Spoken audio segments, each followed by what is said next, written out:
Yes, we are live. Yeah. So, good morning, everyone, from Atharva Institute of Management Studies, and I welcome you to all IT Talk Show, an IT awareness program powered by IQAC. IQAC is an internal quality assurance cell. Through this, we have arranged this IT awareness program. We student and faculty of IT department tries to reach out everyone within institute as well as outside institute where we will discuss general topic related to IT, tries to clear all the doubts. Uh, my name is Pranav Kamble, and I'm one of the students of Atharva Institute of Management Studies in Systems IT department. We are excited to introduce an IT talk show episode one. In this, we will try to make the experience enjoyable and informative to all. It's my honor to be introduced the Dr. Devershi Pallavi Bhatt ma'am and the honor to be a part of the show where I am hosting and I talk with our guest of IT Talk Show episode 1, Dr. Devershi Pallavi madam, who is an intellectual capital of India. She has done Ph.D. in computer science, presently working as a associate professor and HOD of Department of Computer Application in Manipal University, Jaipur from July 2016. Previously, ma'am worked at a various reputed universities like Bhanasthali Vidyapit University, University of Pune, Punjab Technical University for at least 14 years. Ma'am also presented more than 25 national as well as international research paper in general and journals and conferences. Um, for the research work, she received the Best Researcher Award by Institute of Technical and Specific Research.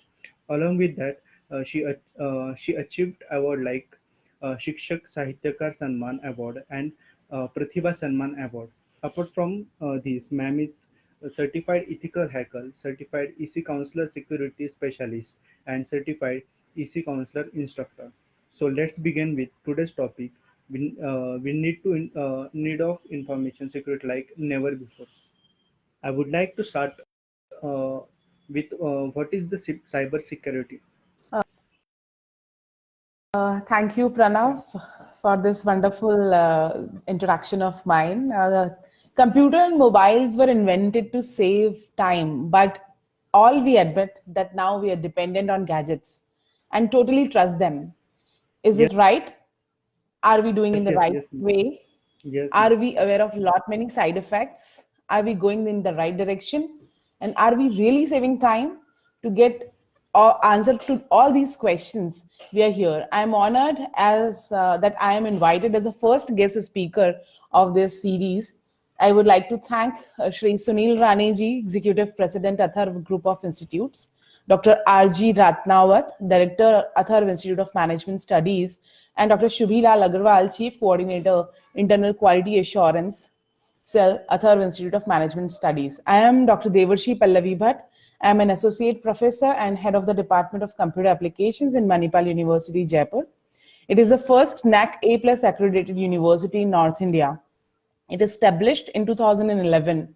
Today's topic is need of information security like never before, because we all understand that we have never like before in this pandemic we are using gadgets like anything, and the physical era of the our presence is totally converted into the virtual era. So enormous amount of information we are actually floating on the web, even the private and confidential information, which has actually an alarming situation for the need of the security like never before. So Pranav's question was, what is cyber security? So cybersecurity is the practice of defending computers, servers, mobile gadgets, electronic systems, networks, and many things which we are using nowadays. And the term is cybersecurity applies to many contexts like network security, application security, information security, operational security.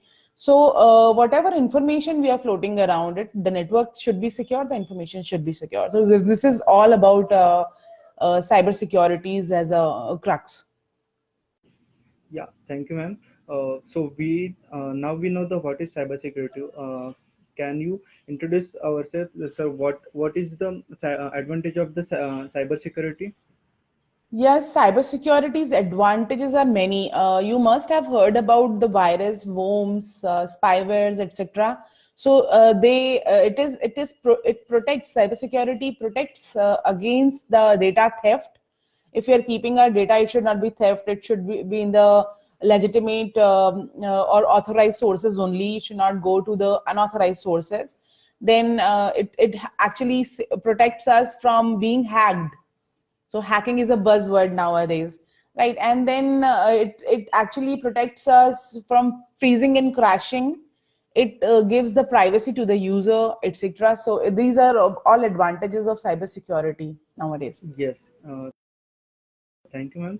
I would also like to know what is the biggest cyber security threats right now. Right now, if I say that which is the biggest cybersecurity threat would be, I think, cloud vulnerability, because we don't keep our data because this we are generating enormous amount of data. It's a huge amount of data, so we cannot keep it in our personal gadgets only. So we are using of clouds, right? So Google has its own cloud, Gmail account we can keep in GBs, right? So we are not keeping our data into our local computer, but we are keeping that data somewhere else and we are not aware of that, right?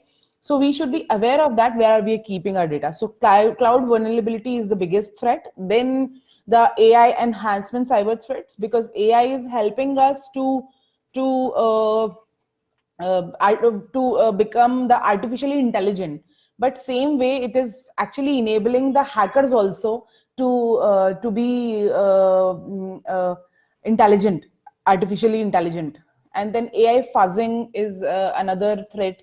Then machine learning poisoning is another threat. Then you must have heard about the deep fake, through which the Barack Obama's videos were being faked. And this is also a very big challenge and threat of cybersecurity. Social engineering attacks are very much into it. They are the threat of cybersecurity. Yes. So according to me, these are the biggest threats of cybersecurity.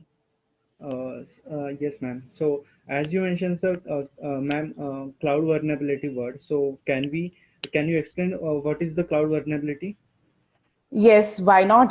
Cloud, because this is because we are actually the enterprisings have the cloud applications. They're storing their sensitive data and data related to their employees, their business, and they are doing all the operations on the cloud.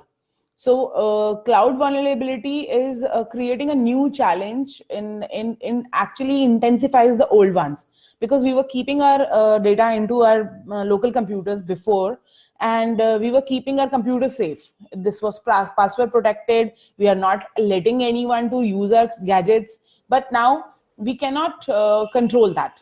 So this is cloud vulnerability, right? Because our data is somewhere, and we don't know, sometimes we don't know the policies of that cloud. So that we should know. We should know where we are keeping our data. And say for example, if you are keeping our data in Indian cloud, then India policies are different.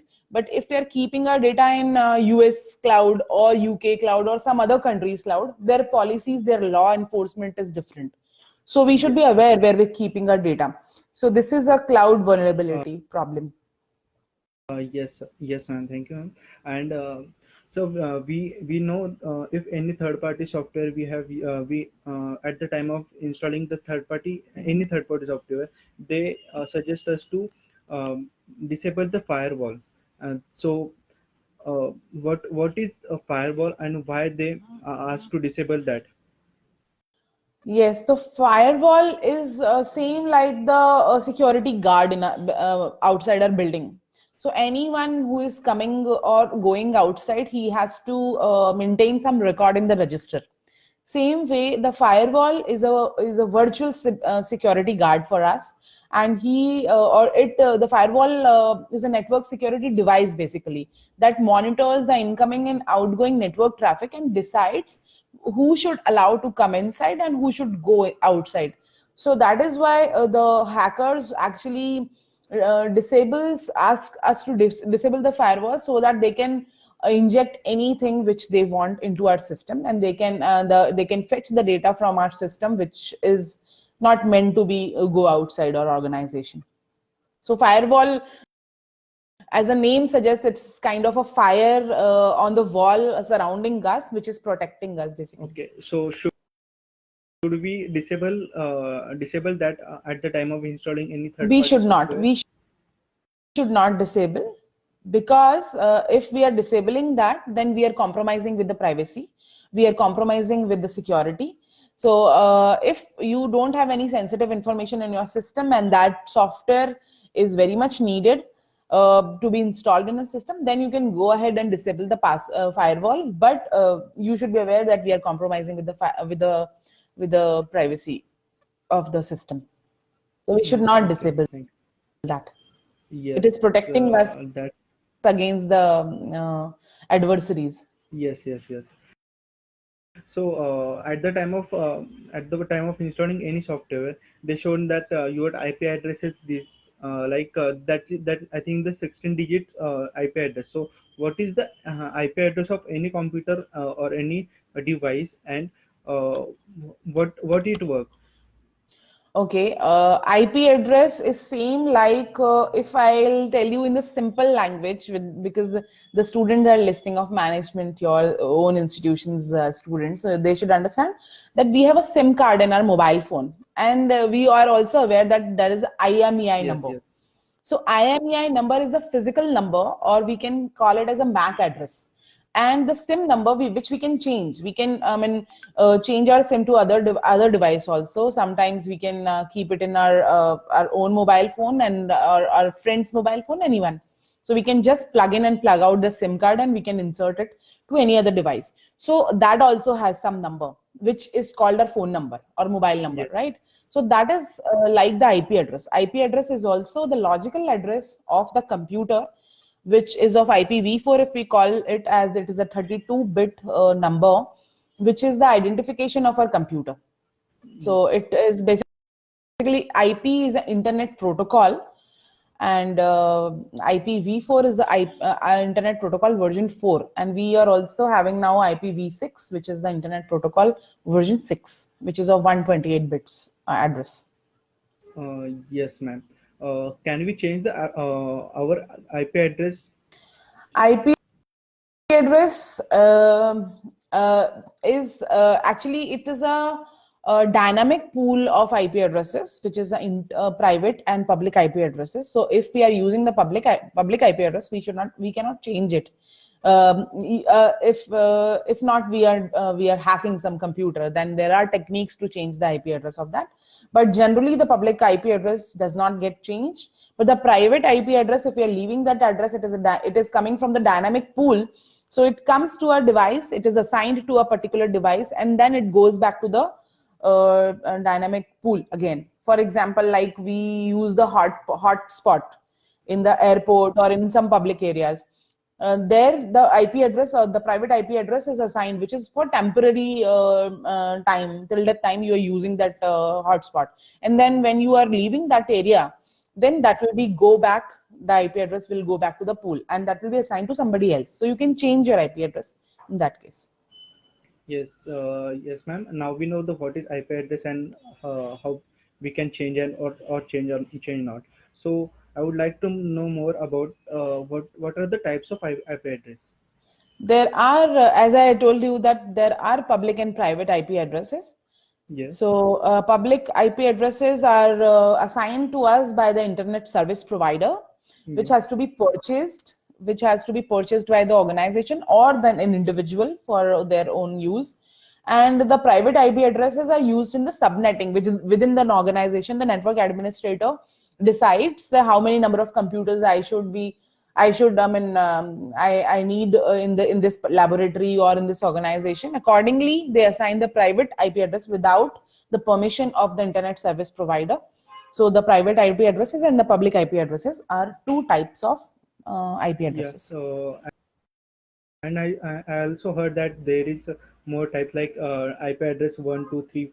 Sorry, A, B, C, D. So what is that? Oh, What are the? those are the classes of IP address. If we talk about IPv4, then they are the classes. So that will be more technical question, very much technical question for the layman understanding. But they are the classes of IPv4. Okay. Yeah. Thank you, ma'am. A, B, C, D, Yeah. E. There are 5 classes. Yeah, A is the biggest class, and C is the small class. It is Yes, ma'am. based on because A class entirely any organization does not use, like NASA kind of organization requires this much amount of IP addresses. It uses the class A. Otherwise, generally small organizations use class C or class B sometimes. Yes, ma'am. So I would also like to throw a light on VPN. So, ma'am, what is VPN and what are the their types? VPN. VPN is a virtual private network. Basically, we have two kind of switching. One is circuit switching and one is packet switching. When we are talking about the circuit switching, it gives us the end-to-end security. That means it is giving us the path where only our data is being traveling. No other data can come and travel from this that way. That is dedicated path for that data to be traveled.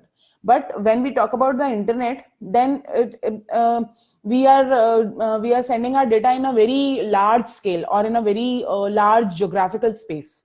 So there the circuit switching is not possible. So IP, when we are using internet, it generally use uh, the the packet switching, right? So in packet switching, if we require some kind of information to be traveled, which needs to be very secure, like banking transactions.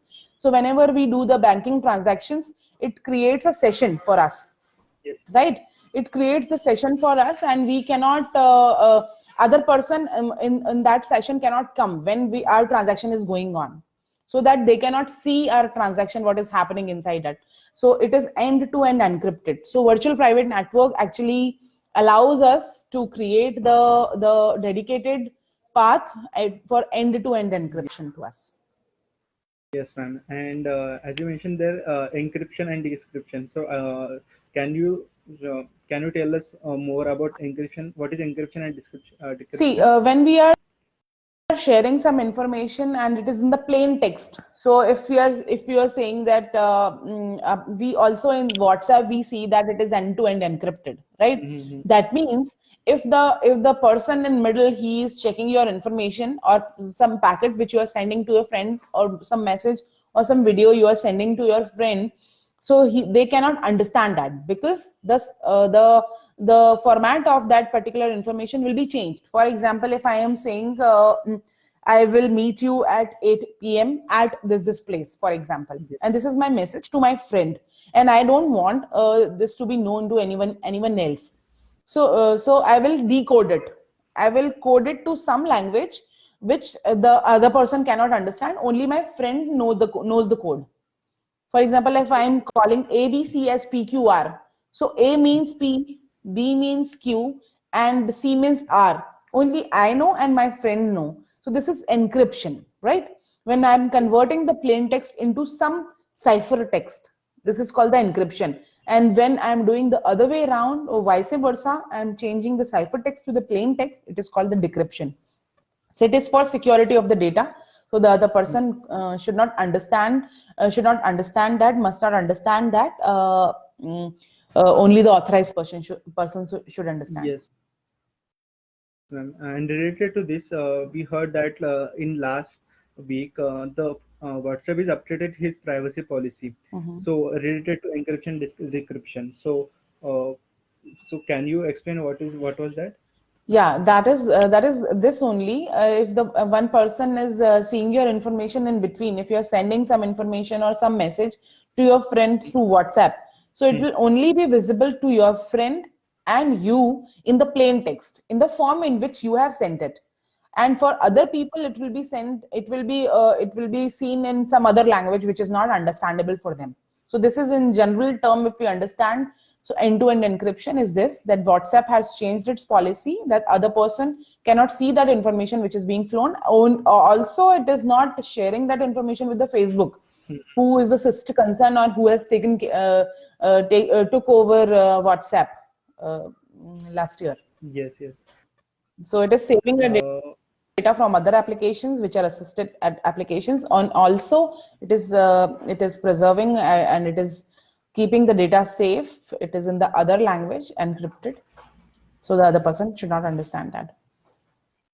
yes, and whenever any website like google.com, like they have the HTTP or HTTPS or SSL at the beginning of that. So what is that SSL, HTTP and HTTPS? Okay, so SSL it's more recent is TLS also, right? So Okay. it is also a way of encryption the data. So if this is, for example, in the Facebook we are live and we can see at the top left corner of our web page that there is a lock is coming there, and it is logged. It is not open lock, right? So that means Mhm. it is using HTTPS, right? So Okay. HTTPS full form is Hypertext Transfer Protocol using secure socket layer. So they are not different from each other, but HTTP is using the secure socket layer for end-to-end encryption. So it is encryption, it is encrypting our data, and it is the encrypted connection, we can say, and it is more towards the security. So HTTPS is more secure than HTTP, and it is using the SSL, secure socket Yes. layer. Yes, ma'am. While doing the financial transactions or anything related to the financial, so we check that there should be a HTTPS and with the lock sign. So, what happen if we check proceed with financial transaction at the time of HTTP only?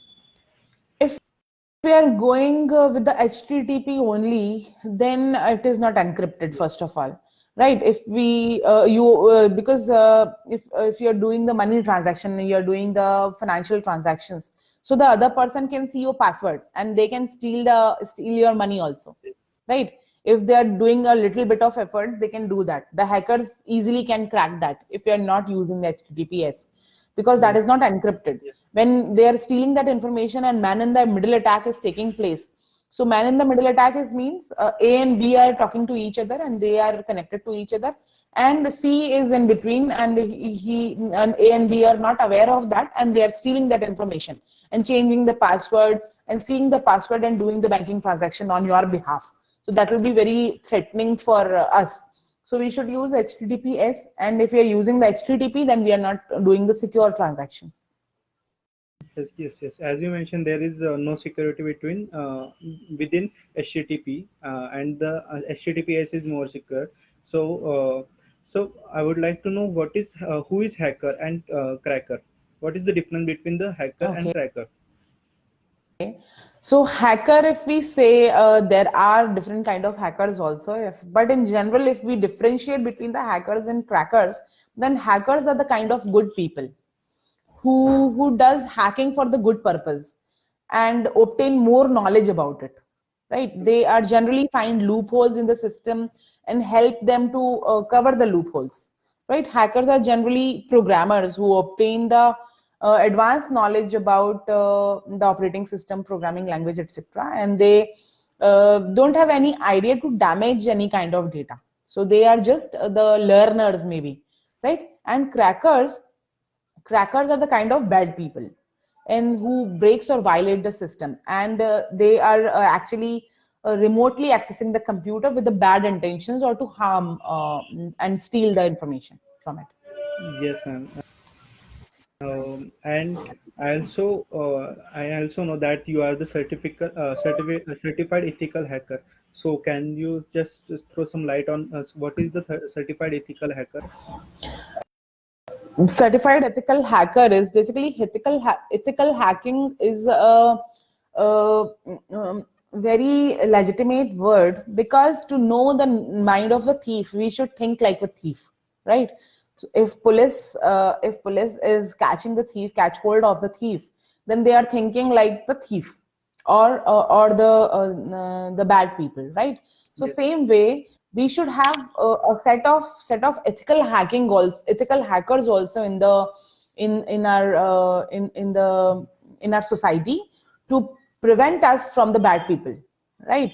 So new worms, malwares, viruses, ransomware is a Yes, yes. buzzword nowadays, and are primarily benefited by multiplying every day and creating the need of the need for the ethical hacker services to safeguard the network, to safeguard our business, to safeguard the government agencies or even the defense.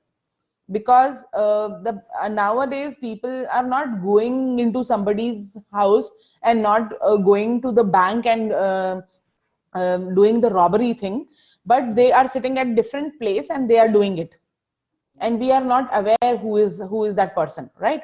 So there is a Yes, need yes. of an ethical hacker. So ethical certified ethical hacker is a EC council's certification.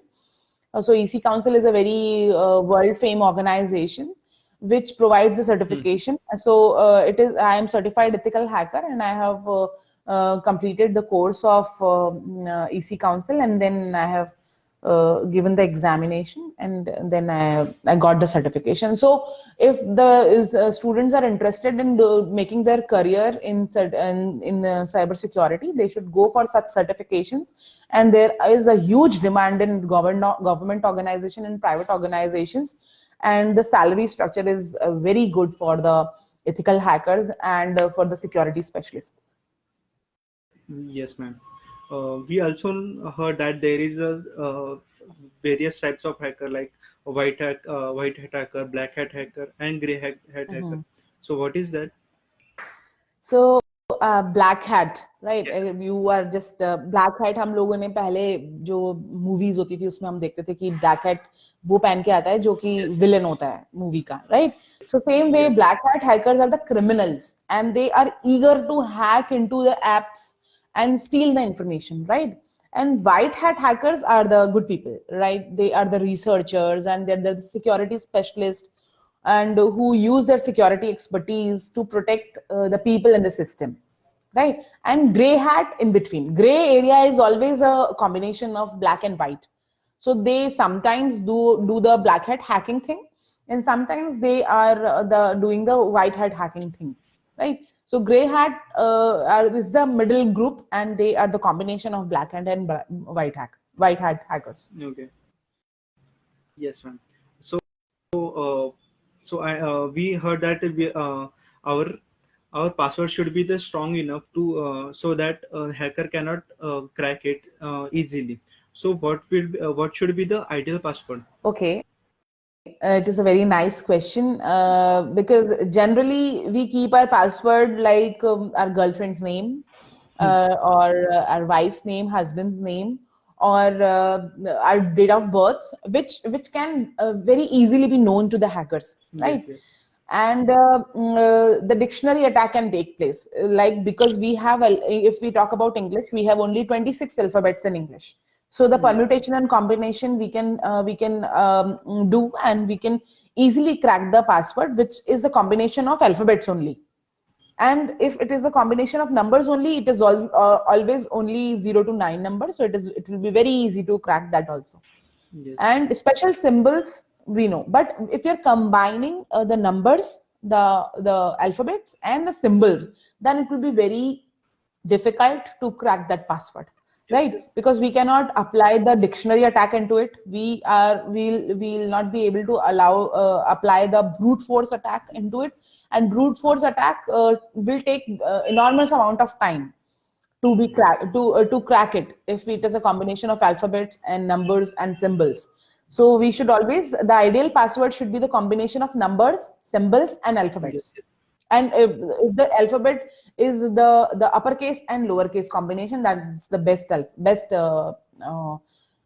password, ideal password, and it should be more than eight character. characters. Yeah. Yeah. Yeah, thank you, ma'am.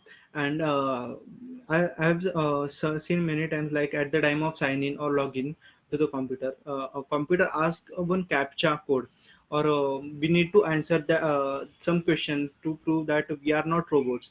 So why system asks us question like that? Yeah, so CAPTCHA, yes, they ask us whether we are a robot or not, and many people don't understand why it is asking it. Sometimes it is irritating also, right? Yes, So yes, it is actually the CAPTCHA full form is completely automated public Turing test to tell computers and human apart. So they are keeping the computers and human apart. So they are designed to help someone prove that they are not automated computers, because the automated computer does they can be the spam bots, they can be infected computers, they can be email worms who are trying to steal the yes, information. So they can if they are not asking for the captcha, because captcha actually, it's not only always the written text. It is nowadays, if we see, that it is the traffic light symbols or bicycle symbols. yeah, bridges or some kind of images. Only the human can detect that. Yes, yes, So it is the Google product who it is actually analyzing the behavior of a person during the uh, during the clicking the checkbox and determining whether you are a human being or a computer. yes. And one more question related to this. They sometimes they ask after clicking on forget password. Sometimes they ask like that, who is your childhood friend? Who is what is your current city? Like who is you? What is your school? What is your nickname? Like that. So why they ask such a simple question that I know my city and my friends also know that city. So why they ask such simple questions for that? So they are basically the forget password thing. If we forget the password, then there should be some ways, right? So Yes. first, the most important and very good thing is to get the OTP on your mobile Yes. phone, right? If you're getting the OTP on your mobile phone, then only it's many of the chances only you are carrying the mobile phone, and then you are clicking, you are just entering that OTP and getting into the system. So and the system is allowing you to get let in, right? But Yes. if you are saying that it is asking for the hint questions, Yes. so hint questions are easy to remember actually, right? If you forget the password, they'll ask some questions, because you need to remember the hint question also, not only the hint answer, right?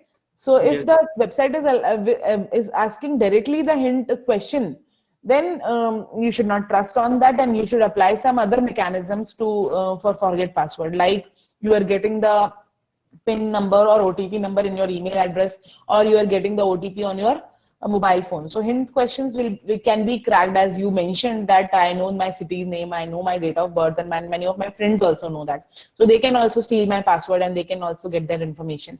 So yes, hint question should be tough. आपको जब भी hint question design करना हो, it should be customized, right? So you decide your own question and then you answer your own question, right? So it should be the case. You should not select the questions from the list. If you are selecting from the list, then it will be easy. You have to design your own question for the hint question and answer that question according to your choice. Then it will be unique.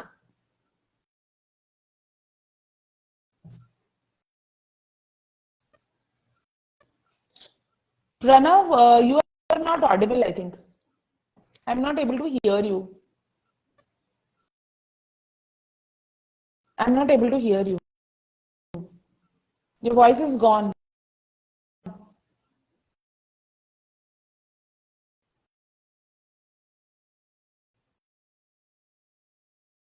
Hello, hello.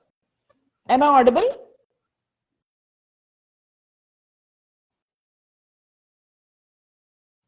I'm not able to hear you.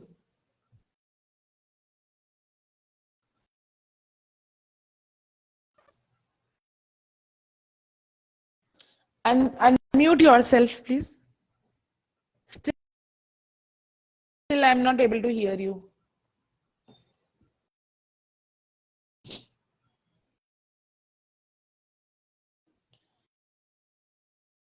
I'm not able to hear you. Hello?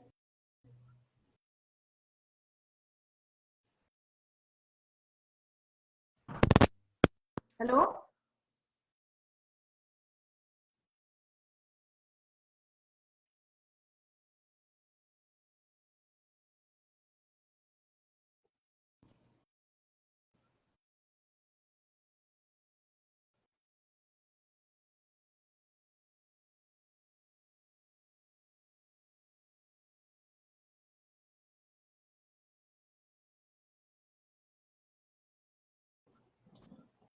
Your voice is not audible. Pranav, are you able to listen to me? But your voice is not coming to me. If you can remove your microphone from that, and you can use the laptop's microphone, that would be easier for me, I think.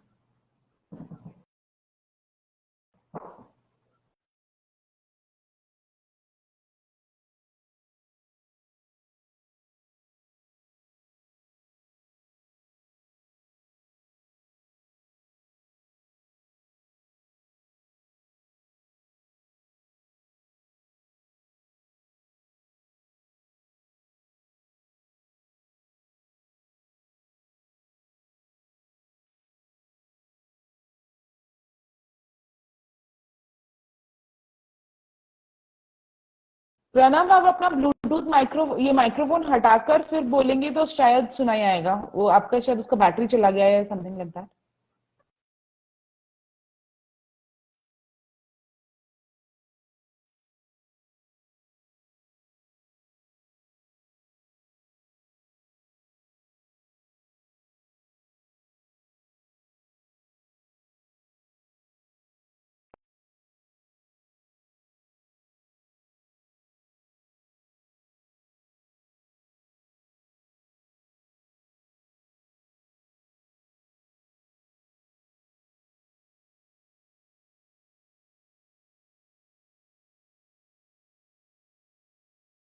Okay, I've received one question from Rahul Mehta, sir, and he is asking, as a business manager, we will be dealing with the digital ecosystem at our workplace, and what are some of the certifications and audit that we need to have at the organization level to ensure the security, the cyber security and best Hello. practices?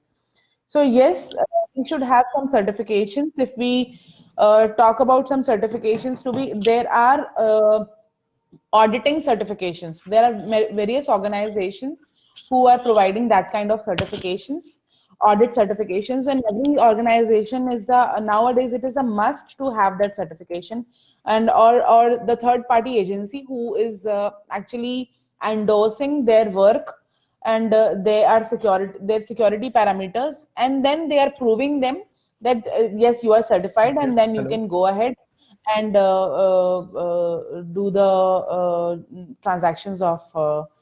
the people. Am So I there audible? are audit certifications for security. There are various. Hello. So hello, Hello. Pranav, you are audible now. So IASACAs is the new cybersecurity audit certifications, and this provides the audit assurance and professional with the knowledge need to excel in cybersecurity audits. So it is there. Then LPT is there, which is of EC councils, and then Hello. this. So certified wireless security auditor certification is there. So there are various certifications which you can have that for auditing your own organization as a business person. So I hope I have answered the question of Rahul Mehta, Mr. Rahul Mehta. Pranav, you can go ahead and ask more questions. If we have more questions on the chat box, we can have those questions. Hello. Yes, Pranav, you are audible. Please ask questions. Yeah. Yes, ma'am. So my next question will be the, sorry for interruption, and my next question will be the, what is, uh, we know the various OS are there, like Android, iOS, and Microsoft Office OS. So which more secure, and what is it? Okay, operating system which is more secure, you are asking, your question is, right? Yes. So Yes, if yes. we talk about the Android operating system and Mac OS, iOS, then which is better, right? So yes, Yes. Apple's operating system is a closed system basically, and Apple does not release its source code to the app developers, and the owners of the iPhone and even the iPads, and they cannot modify the code on their phones. So that is why it is actually makes it more difficult for the hackers to find the vulnerabilities in the iOS powered devices as compared to Android devices, because Android provides the source code to their users, and they can make the changes in the in the source code, and they can have it will be threatening then. But if we talk about the iOS, then it is more secure because it is using the Unix based operating system, which is fundamentally more secure than Windows. Yes, and what about Android, ma'am? Which is better than in Android and Windows? Android and Windows is more better than Android. Okay, okay, ma'am. And why Mac OS is more reliable than other operating systems? Yeah, as I mentioned, that Mac OS, all Unix based system is fundamentally more secure than Windows, Mm-hmm. and there are several reasons because the Unix, if you know technically Unix, then the file cannot be executed by default in Unix. Like Windows, if you're clicking on that file will be executed if it is downloaded on a computer. But it is not the case in Unix. We need to write explicitly a command for that matter. So it is simply a design choice. Practically, it rules out almost all attacks vectors for malwares. So so it cannot run the code without the user's consent, and the user consent also would come with the command. So he should be technically sound. So Mac OS is more reliable. That is why. Yes, ma'am. And we also know that recently there are more than 100 apps are banned by Indian government, including all the famous app like gaming, PUBG, TikTok, and all the related to Chinese apps. And they said that there is a data leakage. So I would like to know what is the data leakage? Okay. Data leakage. So leakage term, we understand it is if it is not following the right path, then it is being leaked, right? So data Yes. leakage is the unauthorized transmission of the data within an organization to the external destination. Say, for example, outside some person who is not authorized to know that information, but some of the person within the organization is giving him the data, Yes. giving him the information, and he is misusing that information. So this may happen physically also, and this may happen through the web also, through the internet also, and through the virtual sources also. So it can actually cause the damage, it can for the organization, and it depends on the size of the industry and can be very serious. Okay. Data leakage, Uh, and it is a crime also. Yes, yes, yes. And we also note that Indian government said that their data warehousing should be in India only. So what is the data warehousing and what is the data localization? Okay, data warehousing and data localization. So basically, when the data is residing in our system, in our own system, and the server is residing locally somewhere, then it is it's called the localization of the data. In general term, I am saying, I'm not going into technical details of that. Yes, And yes. when we are talking about the what was the next question? Localization and data Data warehousing. warehousing. Housing. So because people are generating a huge amount of data, and the organization's data is very huge. So we are hiring, or we are taking into lease some organizations which are only the data warehouses where we are keeping our data. For example, in the banks, we are keeping our jewelry in the locker. Same Hmm. way, in the data warehouse, we are keeping our data and we are paying some amount to them. So they are giving us the space, they are giving us the resources, they are giving us the memory for that matter, some resources they are giving us on sharing basis. So they are the service provider or the third party to us, and they are giving us the space and we are keeping our data there. So that is the data warehouse, like the general warehouse where we can keep our different kind of stuffs. Same way, we are keep in the data warehouses, we are keeping the data, the huge amount of data, big data we can call. Yes, yes, yes. recently the Idea and Vodafone companies merged. So all the data is merged, all data is handling towards each other. So I would like to know what is data handling and what are the data handling policies? Okay, data handling policies. It actually refers to the commitment to treat the data, right, or the information, whatever because the customer is the utmost priority, and we should have the policy to keep the data confidential of that customer. For example, if I am sharing my information on the and I'm the Airtel subscriber, so I am sharing the information, many of the information with it is going through the Airtel server, right? Yes, yes, So they should have the privacy policy to keep my data safe, to keep my data confidential. So this is called the data handling policy for gathering the data, to ensure the for gathering the data, storing the data, and handling the data with security, with appropriate respect to their customers, which they are yes, expecting from that. So privacy policy or data handling policy refers to all employees, their contractors, agencies, any individual who is related or directly or indirectly to that organization and sharing their data to that yes, organization. yes. And but why we need to worry about the information security or data security? Data security, and we have discussed it so much, though, but the data security is the need of an hour Mm-hmm. today, right?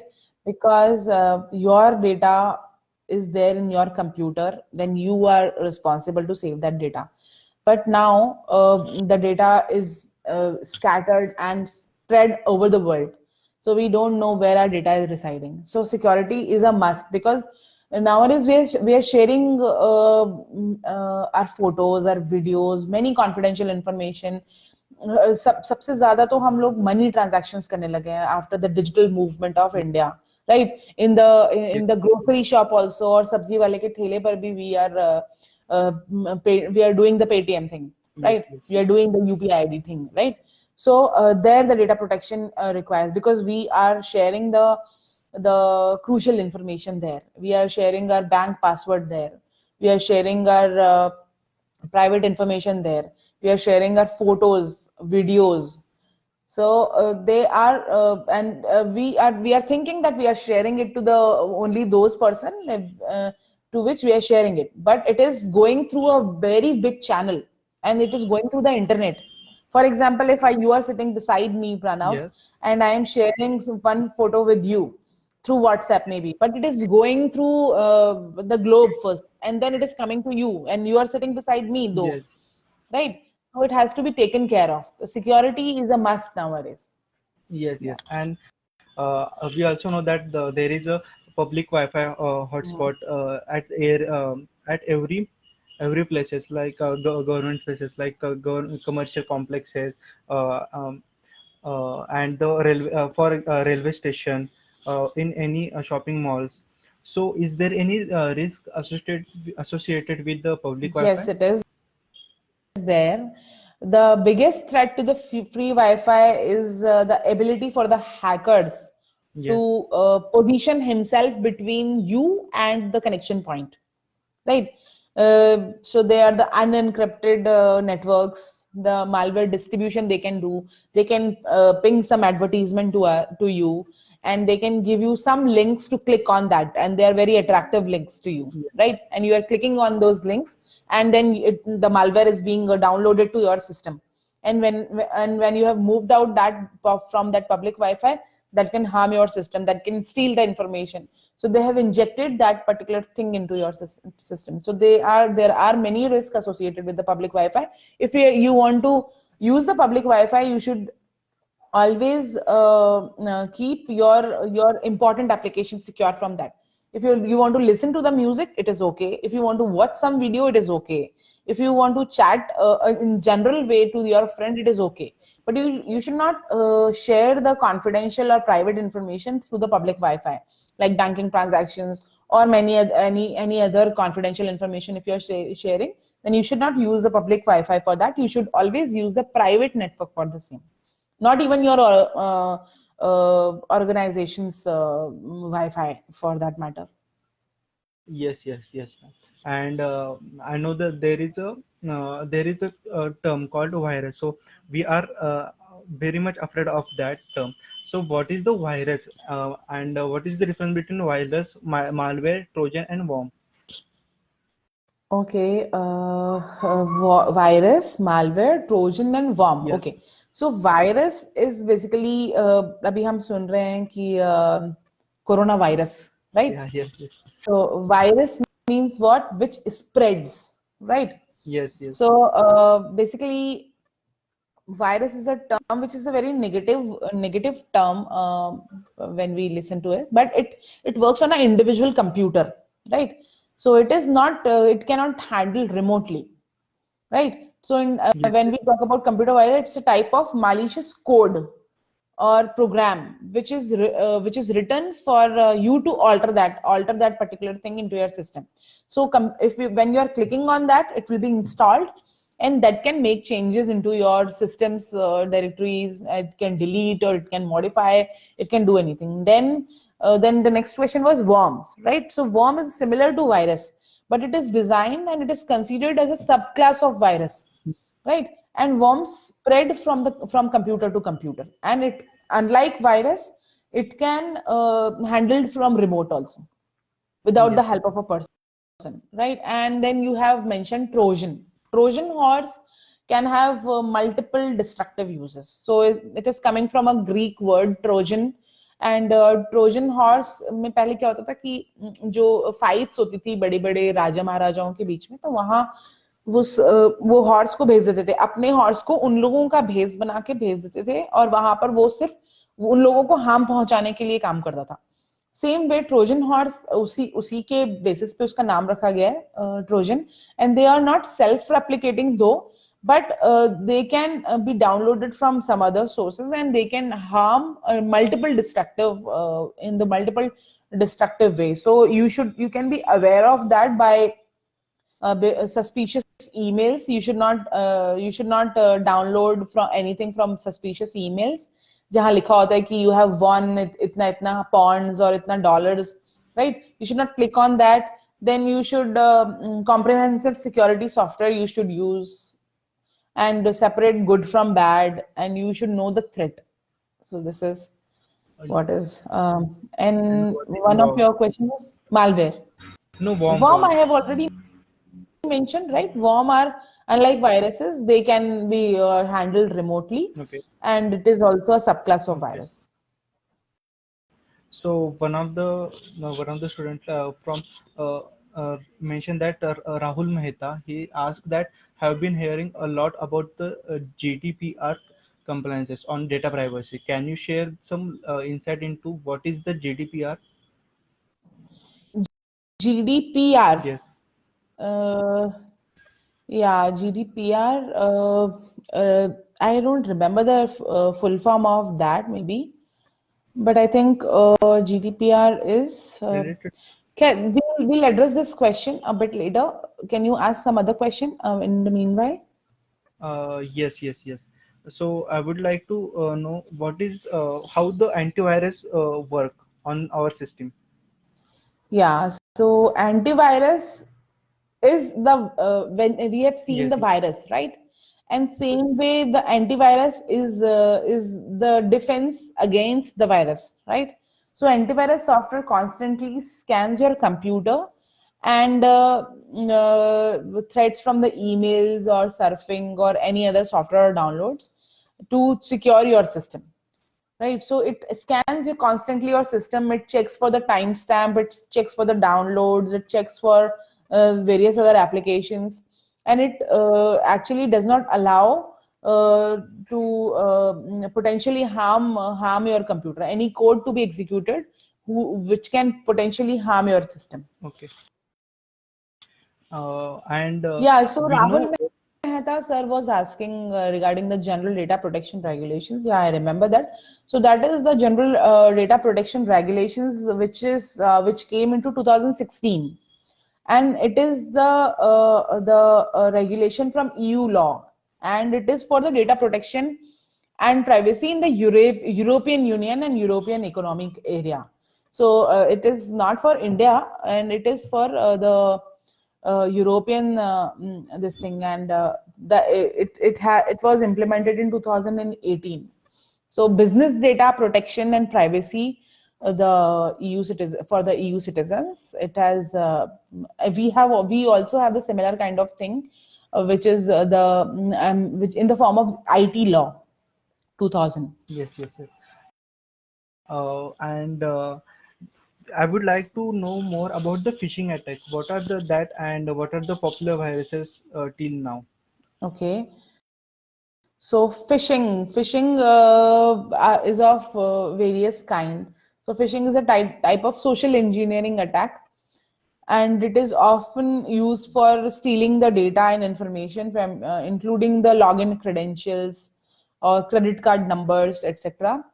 And ये कब होता है जब कोई भी trusted entity हमको लगती है. फॉर एग्जांपल एक एसबीआई की वेबसाइट है and I am using that SBI website, and a similar kind of SBI website I am looking, and I am entering my credentials into it, but it is not the right it is not the actual website of SBI. It is the duplicate of SBI website, and Yes. it looks like the similar kind of look, and it gives me the look and feel of similar kind, and by mistake I'm giving my credentials into it, and it is stealing my information, and then using those credentials it is logging into my account and stealing my money from that, or seeing my private data from that, right? So it is the phishing attack. So it is the basically uh, it makes through victims through the emails, instant messages, text messages, advertisements, etc. Yeah, thank you, ma'am. Thank you about this all information. Now we will call it off. But before wrap up, I would like to ask one last question. So, if any phishing attack is occur, then how to respond in emergency? Yes. So, in respond in emergency, we have the National Cybersecurity Crime Report Portal, NCCRP portal, where you can register the complaint there only. There are various areas or various kind of complaints you can register over there. There are very self-explanatory form are there. So online you can register the complaint, or every city has their crime cell, so you can go there physically and register your complaint over there. It comes under the Information Technology Act 2000, and which is called the IT Amendment Act, was passed by the Indian Parliament in 2008. So it has for many like child pornography or sexual abusement uh, or teasing through the mailing or SMS or sensitive information, this kind of, or abusing, this kind of things, or cyber terrorism maybe. So if this is happening, there is a strong IT Act here which needs an amendment in India maybe, because it is not as strong as the other European countries or in US. So but it is there, and you can report that. So every person should be aware of that, and they should search for IT Amendment Act, and they should study that, and they should know their rights. So how to respond of this kind of actions. So this is a very we can address that particular IT Act separately, because this is very very much in detail. So we can have this kind of awareness in the later sessions also. Yes, yes, yes, yes, ma'am. So we will wrap up, but before that, Shivu ma'am, just ask a question like, what is the SQL injection? Can you just throw a light on it? Yeah, SQL injection, it can only be known by the people who knows SQL first of all. Yes, So structured query language. So it is a query language through which we can write a query, and to fetch the information from the database, right? So it uses some signs like dollar sign or percentage sign. It uses for fetching all the informations, right? So if we are using the combination of SQL injections, we can actually crack the password and ID, right? So but nowadays SQL injection does not work on the secure sites, because they are not using the combination of alphabets only. Yes, yes, yes. That is why I mentioned that you should always use the as a password as a combination of alphabets and numbers and this thing. So SQL injections are that, and when we are writing the query and without knowing anything, and it is fetching me the data from the database. Okay, okay. Thank you for all the information, ma'am. So, ladies and gentlemen, we have discussed the need of information security, some basic steps to prevent our data, and gain some information about the cyber security. With that, I would like to thank Dr. Devershi Pallavi Bhatt, ma'am, for giving us a valuable time and attending this discussion. Also, I would like to thank from my core heart, Shri Sunil Rani sir, Executive President, Atharva Group of Institute, Dr. R.G. Ratnawat sir, Director at Atharva Institute of Management Studies, and Dr. Shubhilal Agarwal ma'am, Chief Coordinator of Internal Quality Assurance Cells, Atharva Institute of Management Studies, for guiding us and avail a chance to introduce IT Talk Show. Thank you for joining us and stay tuned for IT Talks episode 2. Thank you. Thank you, everyone. Thank you so much.